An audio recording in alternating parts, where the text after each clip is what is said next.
тяжело. Он взял паузу, Кудряшов, и смотрите, возвращает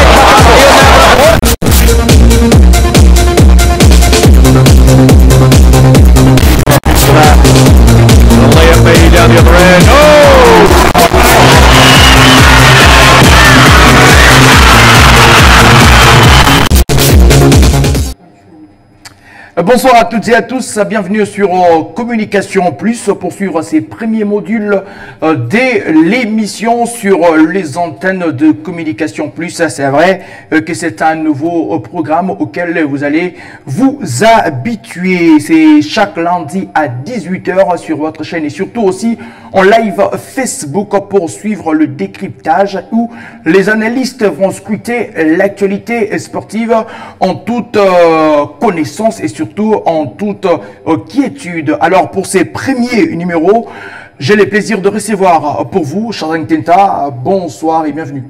Bonsoir à toi, bonsoir à mes co-débatteurs, bonsoir à nos nouveaux et anciens téléspectateurs, parce que je pense que c'est une bonne année. Je suis très content d'être là pour ces premiers numéros et j'espère que ça va durer et qu'on va passer à des très bons moments aujourd'hui et tout à l'heure.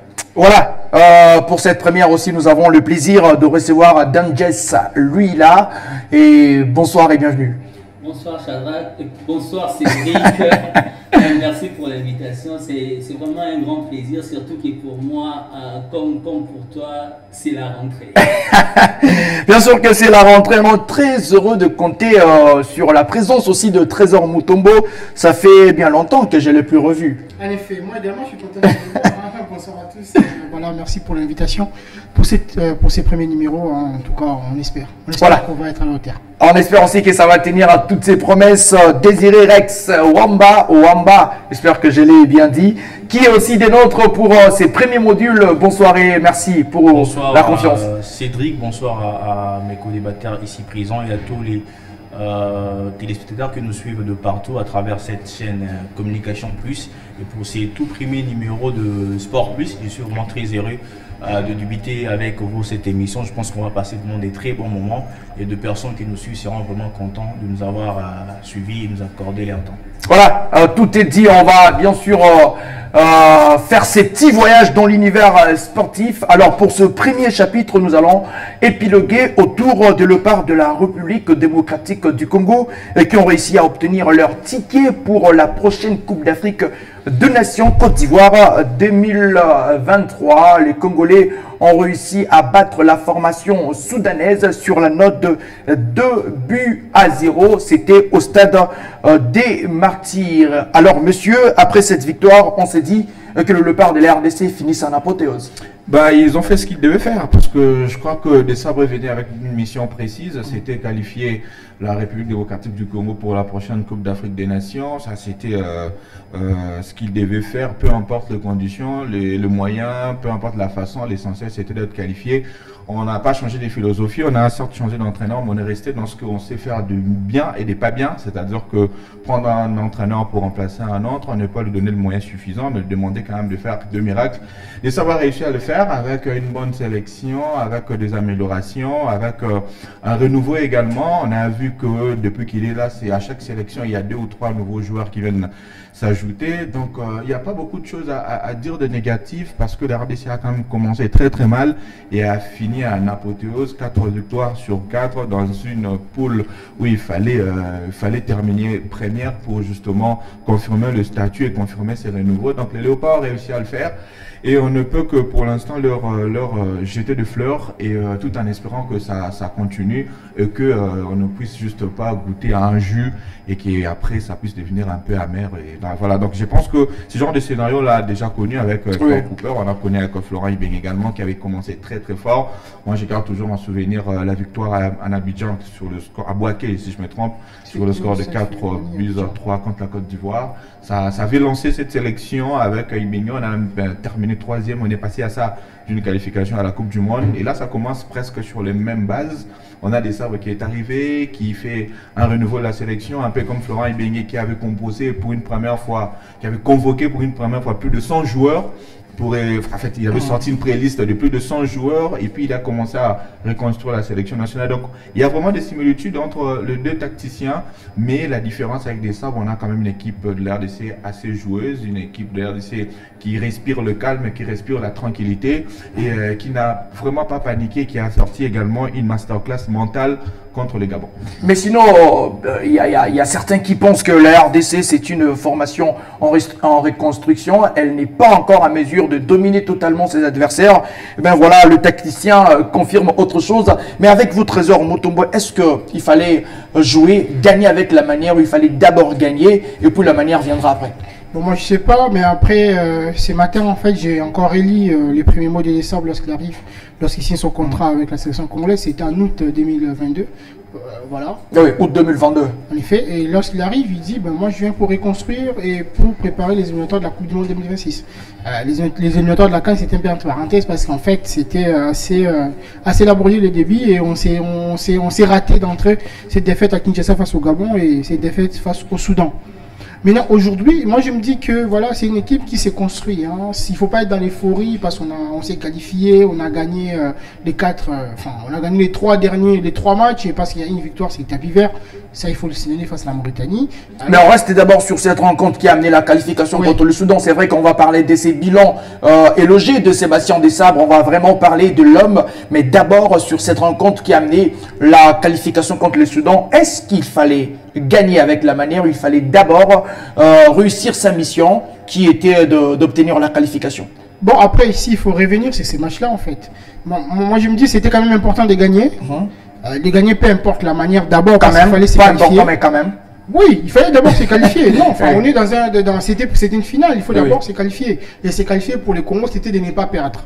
Il ne fallait pas perdre en fait. Oui. Là, on a réussi à le faire, mais s'il faut voir sur ces matchs-là, moi j'ai apprécié l'équipe du Soudan, même si devant, sur le plan offensif, ils m'ont vraiment déçu parce qu'ils n'ont pas montré des idées assez claires. Mais défensivement, ils étaient très disciplinés. Hein, ils étaient très disciplinés. Est-ce que ce n'est pas par peur de ramasser énormément? Non, mais justement, ils ont voulu d'abord se sécuriser derrière parce qu'on avait quand même, ils avaient un bloc avec des rideaux, avec une défense à 6 presque.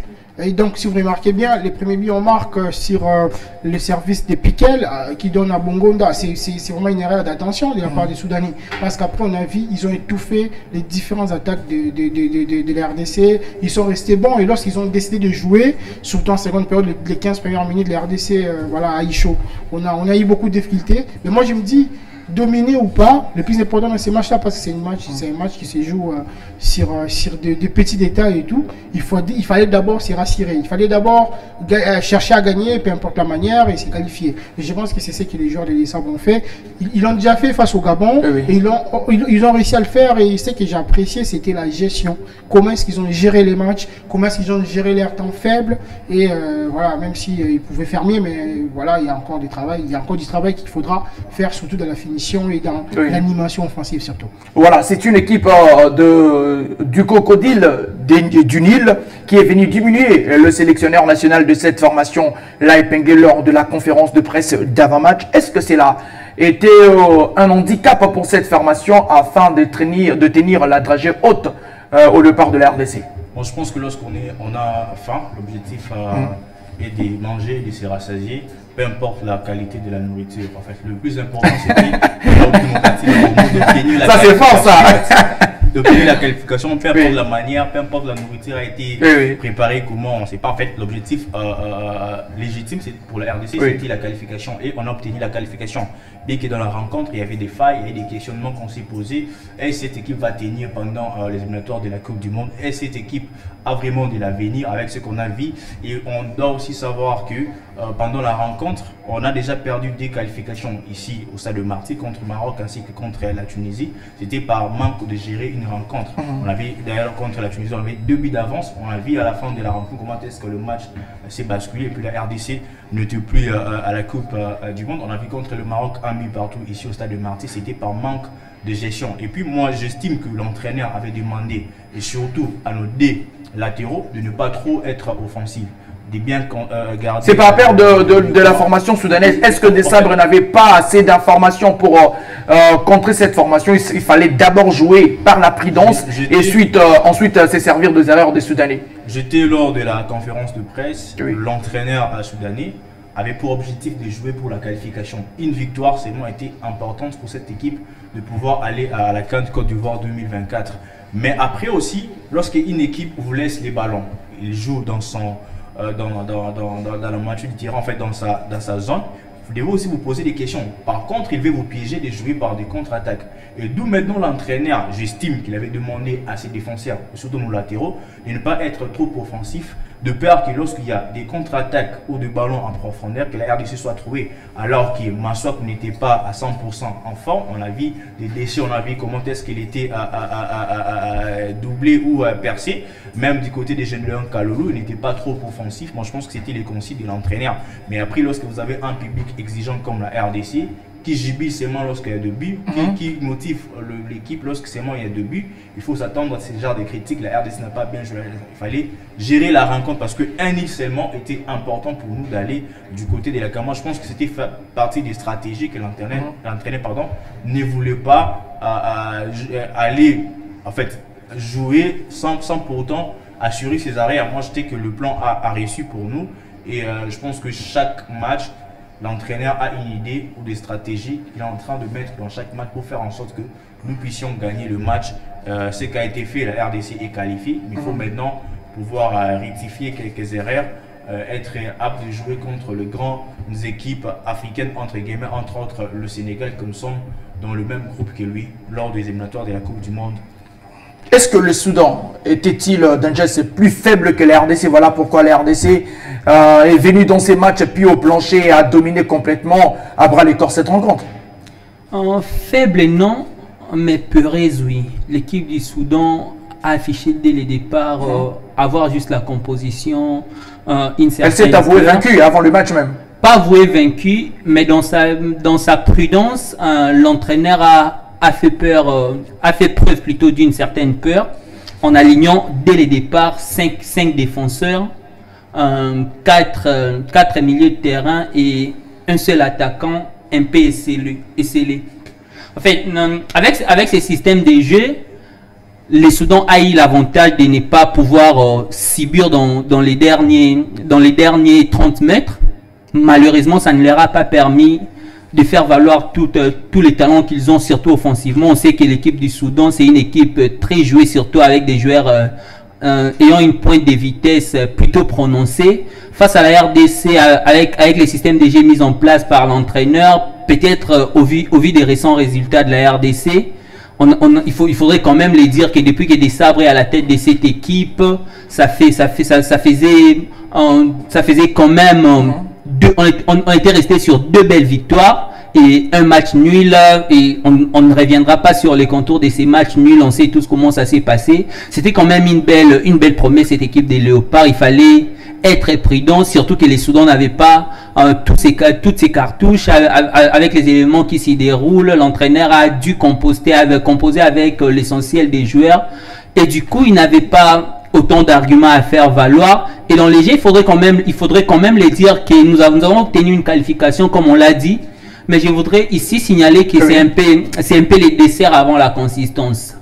Puisque quand Desabre arrive, l'objectif premier n'est pas de ramener la RDC à la CAN. Mais ça c'est vrai, c'est cerise sur les gâteaux aujourd'hui. Est-ce qu'on peut se dire que c'est du pain béni? On ne peut pas aujourd'hui le refuser. Pas du pain béni, mais je pense que c'est un dessert qu'on obtient avant la consistance, mais il faudrait cette fois-là être prudent puisqu'on risque de plonger dans l'euphorie pensant qu'on est déjà arrivé, mais je pense qu'on est encore très loin d'arriver. Mais en fait, monsieur, avant de voir l'action qui a amené le but, est-ce qu'aujourd'hui, cette sélection ne vous subjugue-t-elle pas toujours, cette sélection de Léopard? On n'y est pas encore. C'est Cédric, en fait, ici, il faut jeter un élément. Le Soudan a gagné aucun match à l'extérieur. Oui. Oui, ils ont perdu tous les matchs à l'extérieur. Ils ont perdu face à la Mauritanie, ils ont perdu face au Gabon. Mais pourquoi quand la RDC gagne, il y a toujours des critiques? Non, il n'y a pas de critique. Il faut voir cette équipe-là. C'est-à-dire, si les premiers buts arrivent, on a eu la chance de marquer tôt. Oui. Et ils sont surpris quand on marque, hein, les Soudanais. Parce Mais quand on marque, c'est là, c'est pas synonyme. Si on ne marque pas durant les 30 premières minutes avec la tactique mise en place par l'entraîneur du Soudan, on commence à douter. On souffre. Mais il y a un fait de jeu important qu'on a peut-être omis. Le match commence avec 45 minutes ou 47 minutes de retard. Donc ça veut dire que l'entraîneur a préparé sa tactique. Les deux entraîneurs, ils ont préparé la tactique, mais après les joueurs se sont refroidis parce qu'il fallait ressortir et commencer la préparation physique. Et déjà, quand on sait que le match traînait pour commencer, même le joueur dans leur tête s'est posé la question, mais qu'est-ce qui fait en sorte que le match ne commence pas? Donc finalement, on sort du match et c'est très compliqué de se remettre dans le match comme ça. Moi, je pense que c'est fait de jeu qu'on peut contester, qu'on peut dire, bah, ce sont des professionnels. Non, c'est un fait de jeu très important parce qui joue plus en l'avantage les RDC que du Soudan. Puisque les stades de Martyr, c'est quand même un chaudron, c'est pas n'importe qui ressort. Parce que la RDC savait également le score du match Mauritanie-Gabon. On savait déjà que la Mauritanie était en train de mener sur le score de 2-0. Et ça compliquait notre tâche. Le Gabon était en infériorité numérique. Donc, quand vous entrez comme ça sur le terrain, vous savez ce qui se passe de l'autre côté. Ça compliquait plus notre tâche. Ça n'a pas compliqué la tâche. Si, puisque un match nul de l'autre côté pourrait nous qualifier avec une défaite. Pas du tout. Ça plutôt. Moi, je parle du contenu de notre match. Je ne parle pas de ce qui se passe Gabon. Je parle du contenu parce que là, on est en train de dire que le contenu, ce n'est pas encore ça. Oui. Mais sur ce match contre le Gabon, le simple fait qu'on commence avec 45 minutes de retard contre le Soudan, pardon, et tout en sachant ce qui se passe de l'autre côté, mais mettez-vous à la place de joueur, vous n'avez plus la même motivation. C'est pas comme si vous commencez à 0 but partout et que vous savez de l'autre côté aussi c'est 0 but partout. Donc ça change quoi dans la motivation des joueurs congolais, puisqu'ils étaient obligés de ne pas perdre beaucoup de choses. Donc d'où la RDC, quand vous dites que la RDC était dans l'obligation de ne pas perdre, mais donc pourquoi vous voulez que l'équipe soit extrêmement offensive? Donc la RDC devait assurer ses arrières, devait jouer à la balle, et donc la RDC ouvre le score à la 15e minute de jeu. C'est tout à fait normal. On ne veut pas une équipe à casser le jeu adverse et à laisser le ballon. On ne veut pas une équipe qui va à l'abordage à l'emploi. On veut quand même une certaine cohérence. Certainement que le part de la RDC, le public est très exigeant, mais tout d'abord il faudrait comprendre que la RDC, Shadrack Epinglé, a très mal débuté cette campagne et aujourd'hui c'est un miracle de retrouver cette formation. C'est un miracle, on veut bien. C'est vraiment un miracle. Non, moi je ne veux pas qu'on dise un miracle. Ça, c'est pas jouer les travail de joueurs. Ils sont allés chercher la qualification. Un miracle ils l'ont fait. Un miracle qui a un soubassement. L'espacement, c'est les travails. Permet de réveil. Après les deux premières journées, même de ça, en arrivant, il a été objectif en disant. On va recentrer les choses, s'il vous plaît. Moi je voudrais pas qu'on parle d'un miracle, moi je voudrais plutôt qu'on parle d'un sursaut d'orgueil. En fait, le Congo, à un moment donné, la RDC était un peu touché dans son orgueil parce que dans ces groupes-là, il ne faut pas se voiler la face. C'était quand même la RDC et ils ont fait ces faux pas-là. Et moi, quand j'ai vu cette équipe-là, c'était quand même pour moi une première fois de voir la RDC gagner les matchs contre les Gabon, par exemple. Ces matchs-là, certainement sur le plan tactique, on n'existait pas parce que les Gabon nous acquillent, les Gabon dominent les matchs, les Gabon rate un nombre, voilà, beaucoup d'occasions, notamment Denis Bonga qui se loupe devant un but presque vide. Mais après, sur ces matchs, j'apprécie surtout la gestion. Parce qu'il faut le dire, sur des sables, avec des sables, on reste quand même ces 3 matchs, on n'a pas encaissé. Ça, c'était plus arrivé depuis longtemps. Depuis notre match face au Bénin, on a gagné 2-0. On n'avait plus encaissé. Allez-y, messieurs, on va finir. L'effort qui est fait là, il faut les saluer, l'effort. Moi, je pense que c'est un miracle parce que lorsque on consultait nos dictionnaires, ici, le miracle a plusieurs définitions. Allez-y, Désiré. Un étonnement. En fait, c'est ce qui fait naître l'étonnement ou l'admiration. C'est que le léopard a fait naître l'étonnement ou l'admiration de l'équipe. Pourquoi c'est un miracle? Teta a dit ici, on ne doit pas parler de miracle parce que nos léopards se sont donnés. Oui, même la femme à la perte du sang, il fallait qu'il puisse aller toucher la robe. J'ai peur de dire amen ici. Pour être sauvé. Donc, le léopard savait déjà qu'on avait 2 défaites au départ. Il faut aussi les dire. Le joueur qui avait commencé la campagne ne sont pas le même joueur. Parce qu'il n'y avait pas de Chancel Bimba, il n'y avait pas d'autres joueurs. Et après, ils sont venus. Il y avait des Mokani, je pense, avec d'autres joueurs. Non, Et après, Mokani n'a pas fait cette carrière. Mokani n'a pas fait. Il y a eu Idumba. Ne veut pas il faudrait qu'on nuance. Dans quelles conditions la RDC commence? Mais justement. On sort d'une défaite 4-1. On sait tout ce qui s'est passé. Mais c'était pas remis, cette défaite. Mais c'est pas remis mentalement. On commence avec des joueurs qui désistent. Chancel Bemba.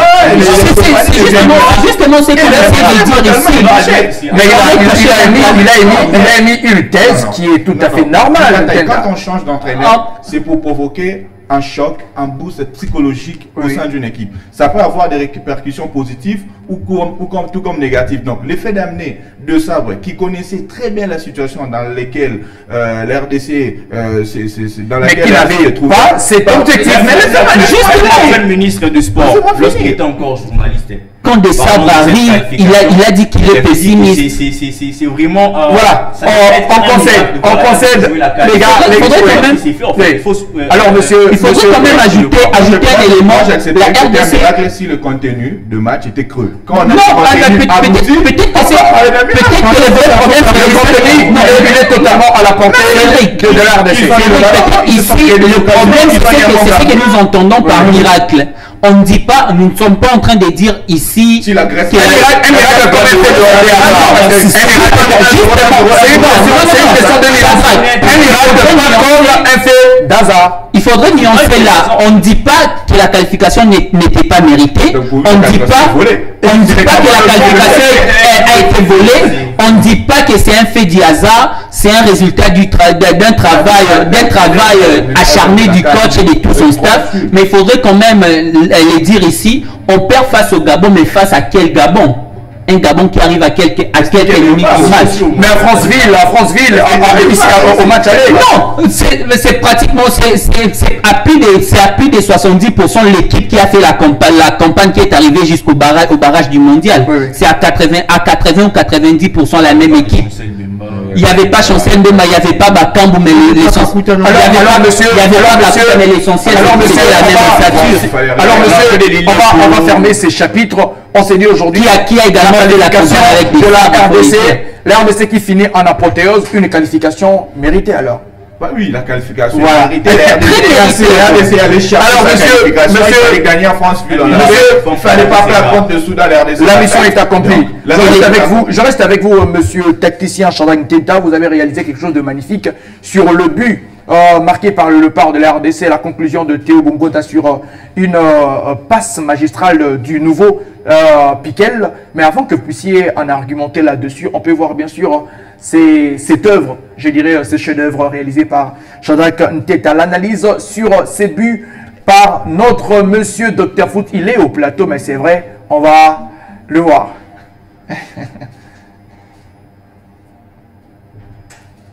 Тяжело.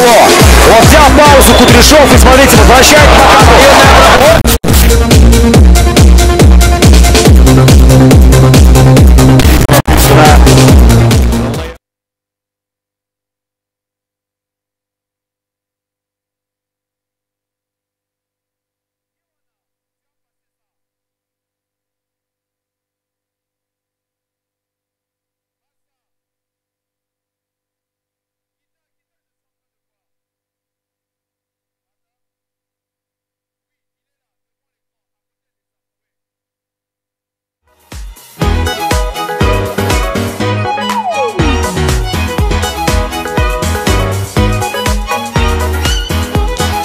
Mesdames et messieurs, bonjour et bienvenue sur le Dr Foot. Je suis très content de vous retrouver pour ces nouveaux numéros sur les différentes plateformes ainsi que sur les plateformes de nos partenaires.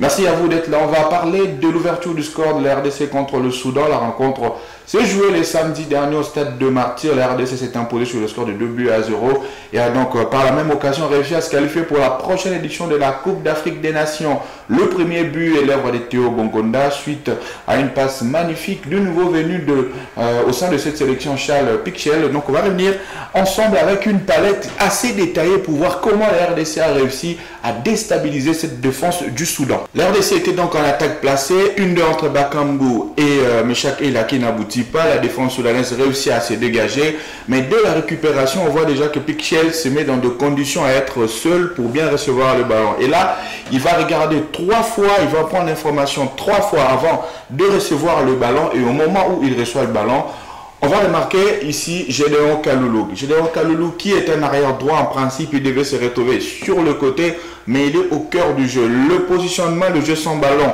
de Gédéon Kaloulou va faire en sorte que le 2 défenseurs ici puisse être monopolisé et cela va libérer cet espace pour l'ami Théo Bongonda. Ensuite, Piquel a donc tout le loisir d'adresser cette passe magnifique, mais entre-temps, il n'est pas mis sous pression parce que les 2 joueurs du Soudan ne sont pas sur lui et au moment où on fait l'appel, on voit que l'alignement de la défense soudanaise fait en sorte que Théo Bongonda ne se retrouve pas en position de hors-jeu et là il avait donc 2 solutions, soit marquer, soit faire la passe et il va donc marquer et ouvrir le score. Voilà ce qu'il y avait donc à retenir sur ce but de Théo Bongonda. C'était Charles Tintel, Dr Foot.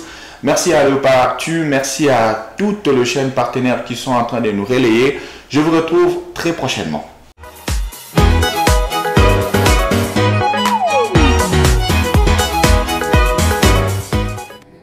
Voilà, on est de retour, on est bel et bien en direct de la chaîne Communication Plus dans cette émission Sport Plus. Nous sommes aussi en direct de notre page Facebook pour suivre le live de cette émission en compagnie de Trésor Mutombo, Donjes Luila, Désiré Rex Wamba et aussi Shadak Ntenta, l'homme de toutes les tactiques de la République démocratique du Congo. Messieurs, on s'est dit, c'est le grand maestria proposé par Charles Piquel, première titularisation, la patte magique pour voir l'appel de Théo Bongonda qui fait toute la différence. Moi, je retiens surtout à sa prise d'information parce que 3 fois, avant de recevoir les ballons, il va toujours regarder à côté de lui. C'est très important.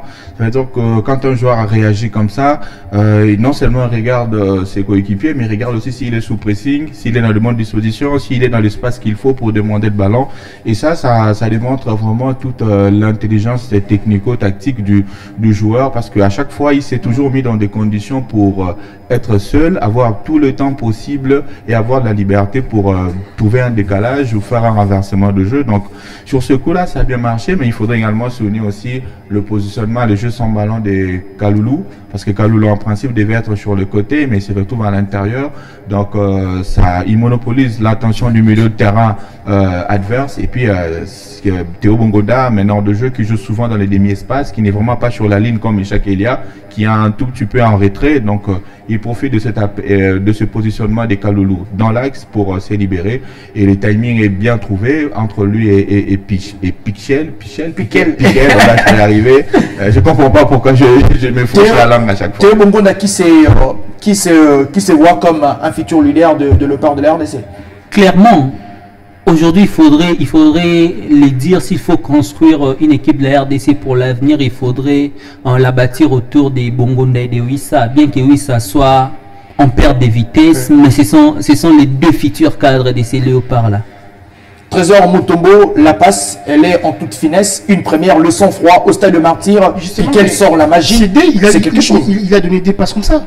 Il a donné à Théo, ça fait bien. À Bakambu, il a raté son c'était Kakuta. Ah, Kakuta.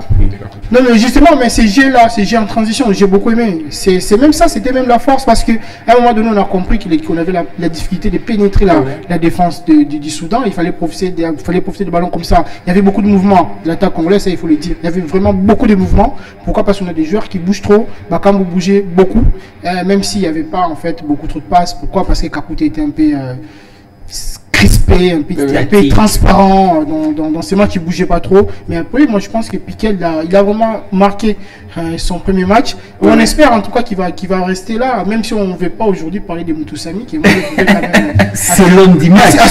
C'est l'homme du match. Alors Piquel, aujourd'hui on s'est dit, ben voilà, on se souvient d'un certain Ilungo Gassania Sadam.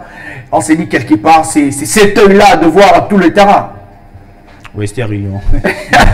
À 26 ans, une première sélection, une première titularisation, une première passe décisive. Je pense que c'est vraiment un vrai milieu de terrain qui assure la liaison entre la défense et l'attaque. Il a bien vraiment joué le rôle. Et dans une défense où il n'y avait pas moyen de percer, il a quand même trouvé de mettre une longue ballon à Théo Bongonda, que je préfère plus dans le centre du jeu que à côté, parce qu'il n'est pas trop rapide, mais quand même il s'est servi de la sur lui et au moment Théo Bomona su comme un génie. Il a bien fixé le gardien. C'est comme s'il passait les ballons à Bakambu et puis il a marqué le but à la 5e minute de jeu. Et je pense que c'était vraiment un beau but. Et surtout, ce que j'aime avec le stade de Martyr à la sortie de Charles Piquel, c'est qu'on appelle vraiment l'anglais standing ovation. Oui. On était tous debout. Moi j'étais du côté du Dragon, ceux qui entrent souvent au stade de Martyr Excel. On était tous debout pour faire des standing ovation à Charles Piquel. C'était vraiment mais peut-être faudrait quand même nuancer aussi parce que les dispositifs de la RDC ne met pas en valeur le jeu physique de Gaël Kakuta. Et donc il faudra avoir des milieux de terrain comme ça, un peu un milieu défensif mais un meneur de jeu aussi reculé qui a l'œil justement de pouvoir profiter du simple fait que Kakuta soit dans le cœur du jeu et centralise l'attention de milieu. Il y a eu Kakuta, Bakambu qui ont vraiment cristallisé l'attention des défenseurs. C'est très important. Après, on va dire que Kakuta il reste souvent ses matchs, mais là où il est mis sur le terrain, ça offre beaucoup de possibilités aux autres. Ça, c'est de un. La deuxième de choses, Piquel va avoir beaucoup plus de chances de débuter beaucoup le rencontre de la RDC parce que lui, il a cette patte technique, cette qualité technique que n'ont pas des garçons comme Tubola. Voilà, Tubola, c'est un vrai milieu box-to-box, mais il n'a pas cette vision de jeu. Il peut pas nous sortir une passe. Ça fait réagir là. Mais la difficulté, c'est que lui, il peut donner plus d'autres solutions quand on va construire un jeu offensif autour de lui. Le grand problème, ce sera le retour de Tubola, et je crois qu'il y aura plus de possibilités, plus de chances que Kakuta sorte. Au-delà de ça, il faudrait quand même le dire que Piquel est à la base un milieu relayeur. C'est un peu le style Tony Kroos qu'on peut de temps à autre utiliser comme milieu défensif, mais ça reste à la base un milieu relayeur et face à des grosses équipes. Il était milieu relayeur, ils ont joué en 2 points.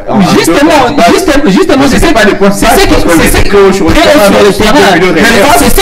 C'est là où le milieu rebondir face à des grosses écuries, ça risque de poser un vrai problème. Pour l'équilibre des jeux. On en a assez parlé sur cette rencontre RDC Soudan, le Léopard de la RDC qui s'est qualifié pour la prochaine Coupe d'Afrique des Nations. 12 points, c'est énorme pour les Léopards. Je me souviens pas avoir vu cette formation faire la remontada dans une phase éliminatoire d'une Coupe d'Afrique des Nations. Mention spéciale aux sorciers blancs. On va en parler. Est-ce qu'on s'est dit aujourd'hui, la RDC a reconnu un certain Claude Leroy, Sébastien Desabre et ses nouveaux sorciers blancs de la RDC et Trésor Motobo? Bon, sorcier blanc, enfin, on est trop dans les sphères. On se souvient encore d'un certain Bruno Retsou, ancien sélectionneur du Sénégal, qui est allé jusqu'en finale, et puis la Coupe du Monde, on sait, avec Gilles Bokandé qui était son adjoint.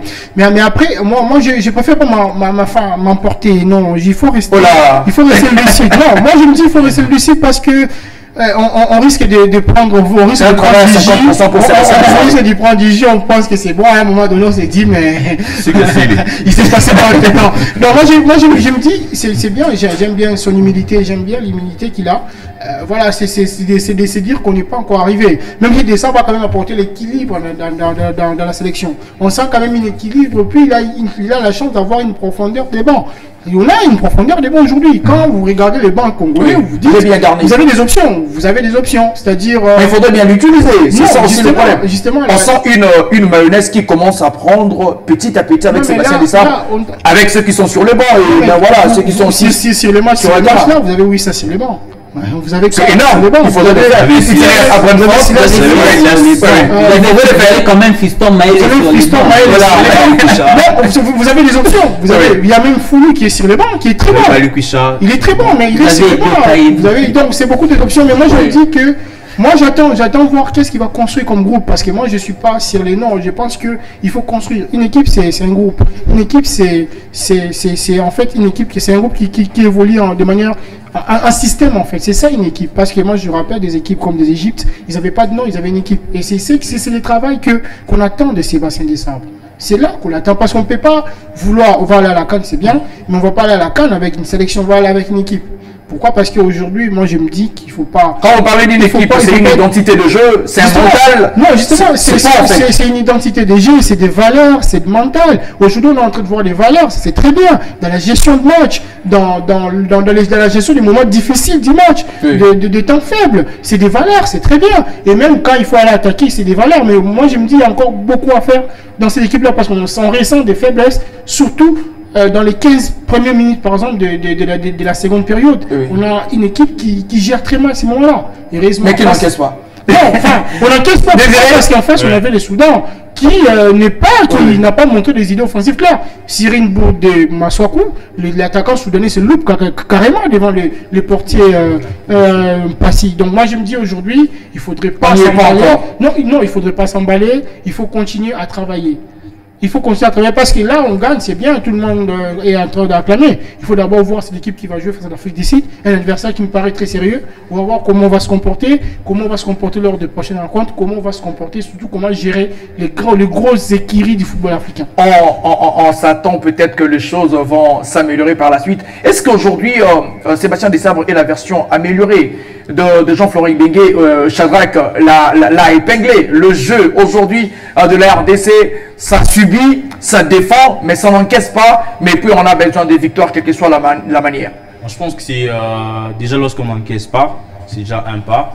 On arrive à marquer, on arrive à gagner des matchs, c'est le plus important. Mais aussi, il faut faire ça avec manière parce que le football, c'est un jeu qui doit être plaisant en fait, qui doit donner aux gens l'envie de regarder, l'envie de venir au stade de Marty. L'envie n'est pas s'ennuyer en fait. Ça c'est quand tu vois le football positif. Quand on voit le football tiki-taka, c'est plaisant, mais moi il y a des gens qui se plaignent quand ils voient la défense. Moi j'étais au stade de Marty. Il y a des gens qui moi par exemple, les gens sont pas Barcelone en fait.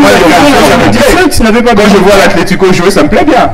Mais si vous parlez de l'entraîneur, Sébastien Desabre, moi je pense que statistiquement, avec 7 matchs disputés sur le banc de la République démocratique du Congo, il a gagné, il a perdu qu'une seule fois, c'était lors d'un match amical. Il a un match nul et puis 5 victoires. Moi, je pense que c'est déjà un bon pas. Il doit rester sur ses appuis, il doit regarder ses valeurs, mais aussi on l'attend aussi devant de grandes équipes, telles que Sénégal. Mais est-ce que ça doit d'abord gagner seulement contre les grandes équipes pour s'affirmer? Il est aussi chancé de se retrouver dans une période où nos léopards sont en forme. Moi, c'est ces discours, j'aime pas écouter ça. S'il vous plaît,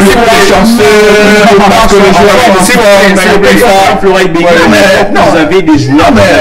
Sébastien Desabre est chanceux. Quoi qu'il a une manière de faire, mais il reste chanceux. Il est aussi chanceux en fait.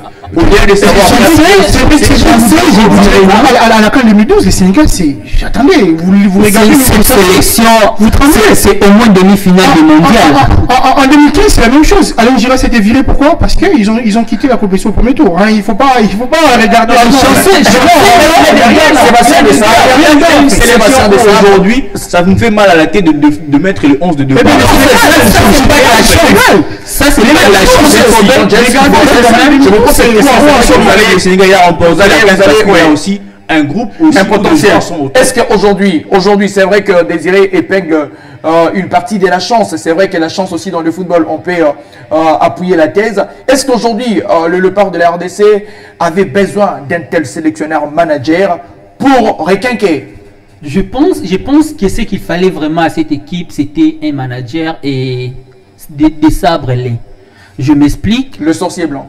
Je n'irai pas jusqu'à ces superlatifs-là, mais Desabre a quand même apporté une touche managériale dans cette équipe. On sent vraiment qu'il y a de la gestion, on sent une certaine joie de vivre même dans l'équipe, et du coup, de l'extérieur, ça donne envie d'y être.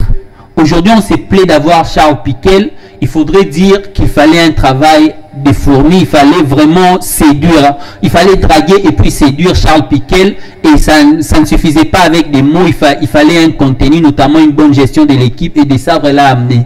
Parler de la chance, je ne pense pas, je pense que Desabre a été cohérent avec lui-même. L'avantage c'est qu'avec Desabre, c'est que contrairement à Florent Ibenge, apparemment Sébastien Desabre semble connaître ce qu'il veut. il arrive avec des intentions assez Vous pensez claires. que c'est pas assez de Non, il faudrait quand même le dire que quand Ibenge arrive en 2014, Ibenge n'a pas un CV à faire valoir quand même. Avant, il n'a jamais un CV qui est des sabres, c'est quand même entraîneur en Ligue 2 française, c'est pas la moindre des choses. Un CV Et il savait Ibenge plus que des sabres, et il savait ce qu'il faisait. On a fait barrage de la Coupe du Monde, c'est pas au grand Maroc. Les Maroc nous éliminent et le Maroc fait demi-finale du mondial. Avec Ibenge, on a senti qu'il y avait de l'envie. Ibenge a du talent, c'est pratiquement le meilleur sélectionneur de la RDC durant les 20 dernières années. On n'enlève pas ça, mais après, au départ, c'était quoi l'objectif avec Florent Ibenge? Quand Florent Ibenge arrive en 2014, c'était pratiquement la même chose. Il a même signé comme adjoint. D'ailleurs, les objectifs précis comme aujourd'hui. Justement, c'est ce que j'ai dit. Ibenge n'avait pas les boussoles. C'est justement ce que Ibenge ou la fédération, parce que c'est la fédération qui a engagé Ibenge. La fédération à l'époque n'avait pas. Il n'y avait pas de boussole. On a pris Florent Ibenge comme un stagiaire, donc Vanda Kakawana. Et on ne savait pas là où il allait.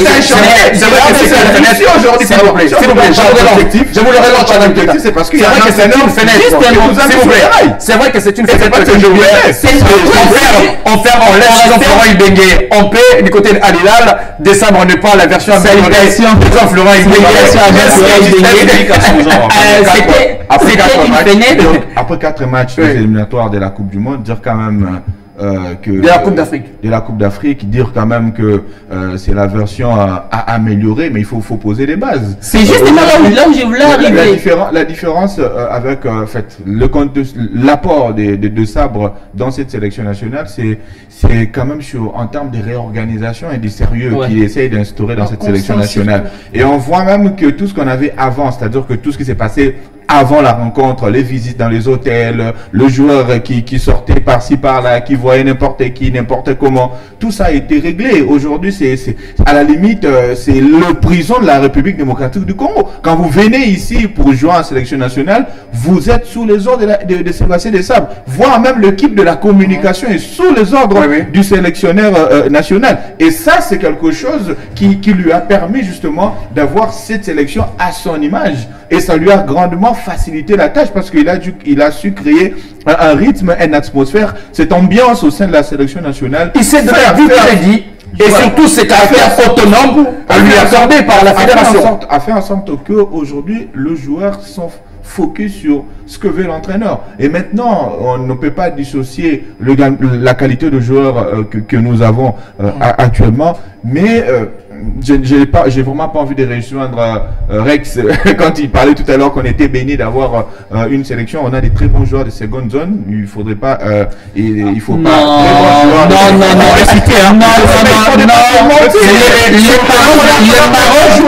Maroc va en finale mondiale avec Bonou que joue FCC. Commençons avec la Ligue. Avec Ziyech qui ne joue pas. Avec Ziyech qui ne joue pas. Avec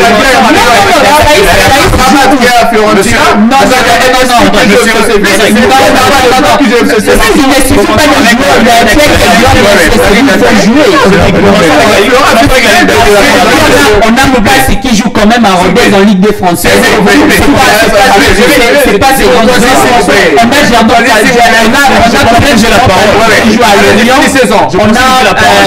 Je pensais que j'ai la parole, c'était osé moi en fait. On commence avec l'attaque de la République démocratique du Congo. Théo Bongonda, Spartak Moscou. C'est aussi l'une des grandes équipes de la Russie. Comme par exemple, côté des Cédric Bakan, la partie de la Sataray. L'équipe qui joue pas. C'est vrai que la liste est exhaustive. Ils jouent la Ligue des Champions. Excusez-moi. Non, Cédric. Dire ça, mais c'est qu'il a amené passe décisive lors de la qualification de Young Boys. On Boys. dit que Charles Piquel est de seconde zone, ça n'enlève pas sa qualité technique. On l'a vu. Mais c'est Attends, la Zambie a gagné la Coupe d'Afrique avec on s'est même à Marseille. La Zambie a gagné la Coupe d'Afrique avec des joueurs de seconde zone. Nous latéraux. Ça, ce n'est pas critiquer nos joueurs. Nous latéraux. Monsieur Laurent, cette dernière thématique, ces derniers sujets avant de clore. Aujourd'hui, Sébastien Desabre a 2 joueurs, mais il pourrait s'installer une concurrence peut-être loyale ou déloyale entre Fiston Kalala Mayele et Cédric Bakambu. C'est 2 buts en 2 matchs. L'homme qui s'est recherché, a pu avoir les griffes au sein de cette sélection. Mais d'abord, on va avoir les différentes interventions des analystes qui aujourd'hui pensent, l'un pense que Fiston Kalala Mayele peut aujourd'hui détrôner Cédric Bakambu et l'autre pense qu'il ne peut pas les détrôner. On va simultanément écouter les 2 analystes dans ces box-to-box. Déjà sur une phase entre 2 périodes, en fait, entre 2 époques, parce que une sélection, vous le savez très bien, il y a des générations.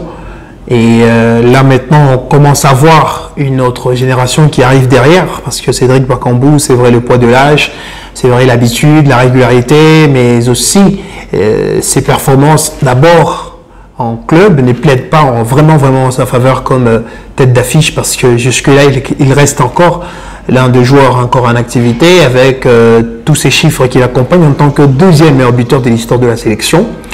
Mais après, il y a des jeunes derrière qui arrivent, des Fiston Mayele, qui ont besoin de glaner un peu de temps, qui ont besoin de se vendre au mieux, parce que déjà, n'en déplaise à tout un chacun aujourd'hui, ce qu'il est en train de réaliser à peine arrivé en sélection, il n'a pas vraiment de temps conséquent, il n'a pas commencé les titularisations, mais le peu qu'on lui offre, il réussit quand même à se démarquer quant à ce qui concerne son rôle et sa mission sur les terrains.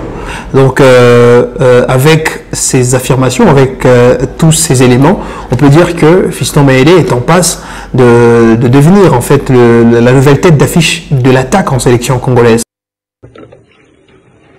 Fiston Kalala Mayele ne peut pas détrôner Bakambu étant que titulaire au sein de la sélection.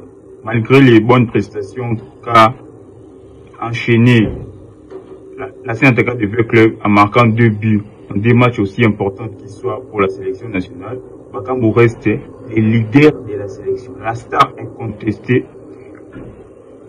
Il a marqué 2 buts en 2 matchs, Kalala Mayele a marqué 2 buts en 4 matchs. Voyez-vous, les stats ne mentent pas.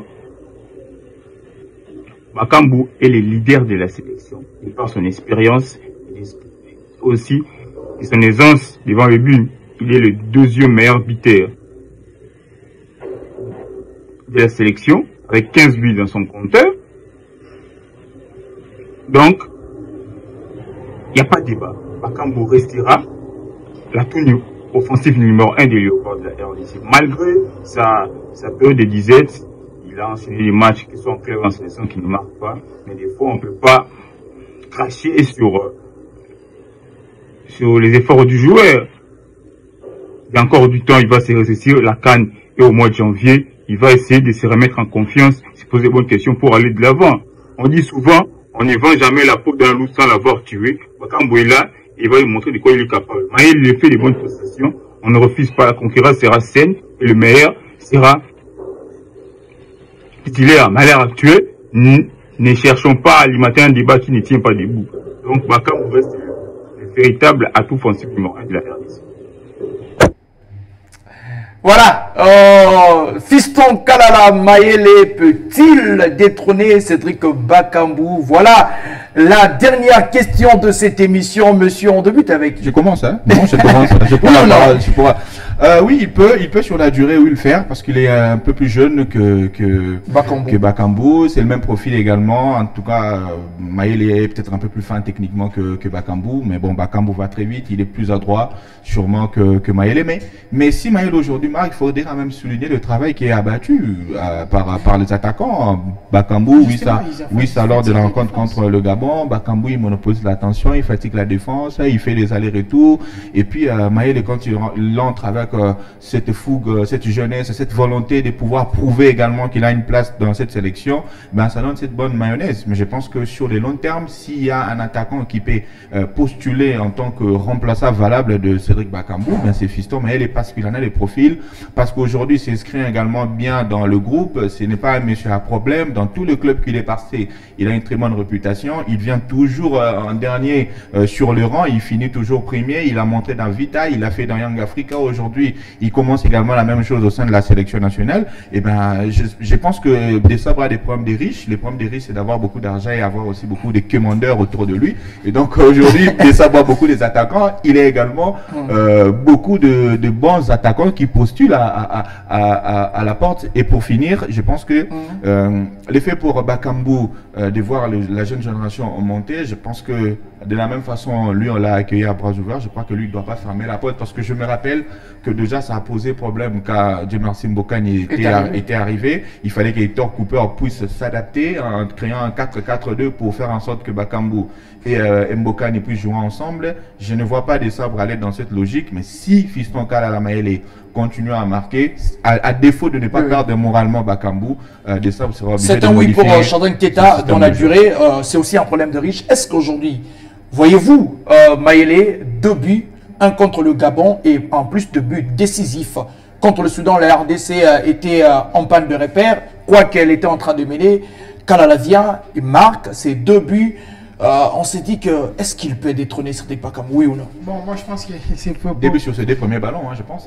Les Gabon, oui, justement, mais oui ou non? Après, bon, enfin, c'est une question fermée. Non, je préfère réfléchir un peu. Moi, dans ces éliminatoires, j'apprécie l'attitude de Bakambu. Et là, il rentre comme un cadre de la sélection, avec beaucoup plus d'humilité, avec pas trop d'exigences comme c'était avant. D'autant plus qu'il a obtenu le pardon de la part du ministre. Justement.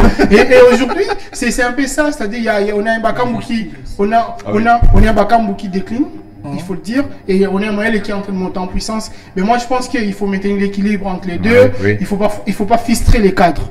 Parce que Bakambu a quand même un mot à dire dans le vestiaire. Ça me rappelle un peu ce qui arrive en France à l'Euro 2000. Il y a Deschamps qui joue, mais il y a Patrice Vieira qui semble être meilleur. Il fallait trouver l'équilibre pour permettre à l'équipe permettre un bon climat dans l'équipe. Mais moi, je me dis que Fiston Mayele est sur une belle lancée et est en train de marquer, d'imprimer ses marques. Mais moi, je préfère attendre encore. Je préfère le laisser le temps. Il est beaucoup plus jeune, on va voir comment est-ce qu'il va s'y prendre. Parce que Bakambu, quand même, il faut le dire, il est quand même le 2e meilleur buteur de cette sélection-là. Il a quand même une certaine histoire avec la sélection. Et Bakambu, il ne va pas trembler quand il faut tirer un pénalty important à la 90e minute de jeu.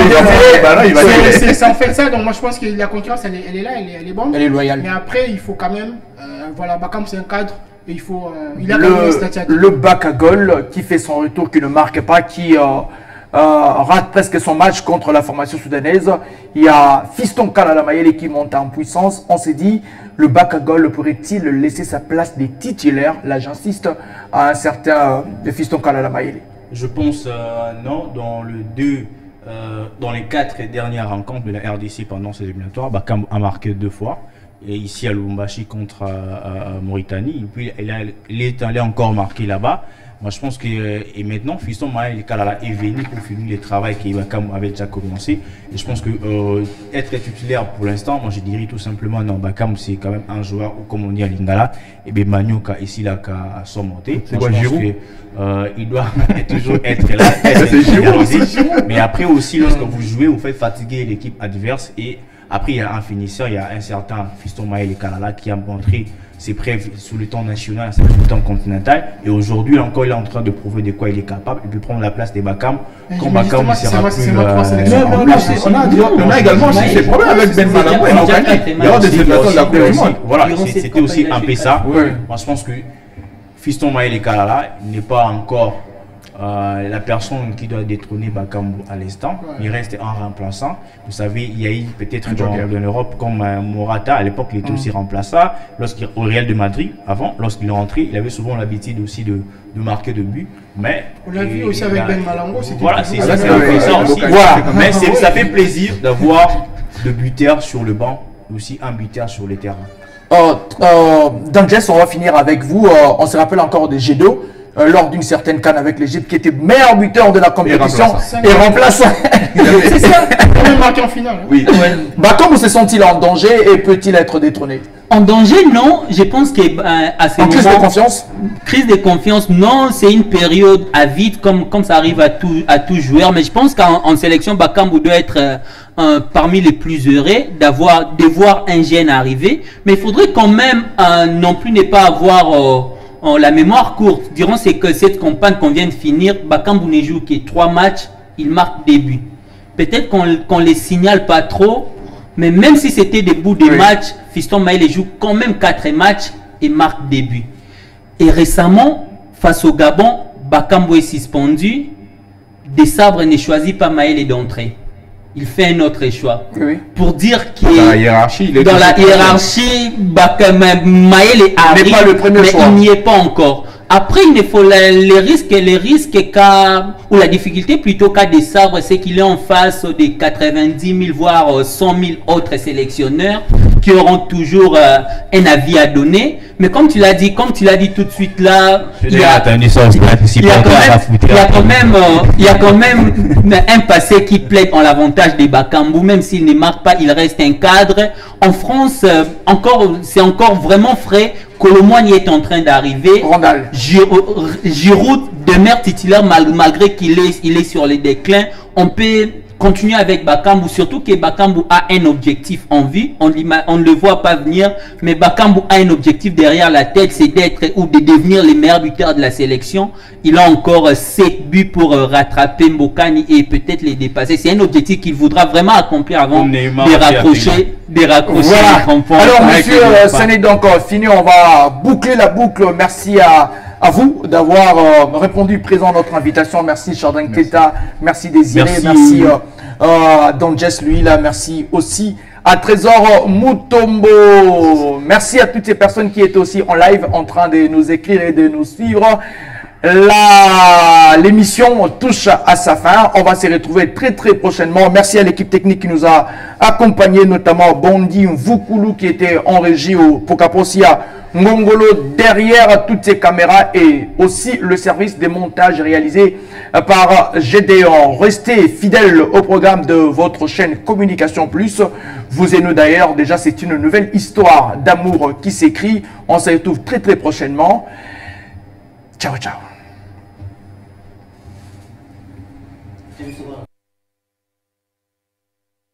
Тяжело. Он взял паузу, Кудряшов, и смотрите, возвращает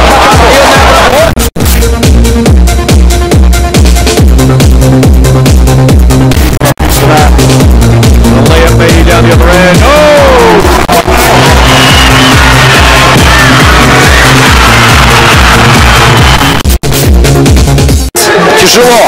Он взял паузу, Кудряшов, и смотрите, возвращает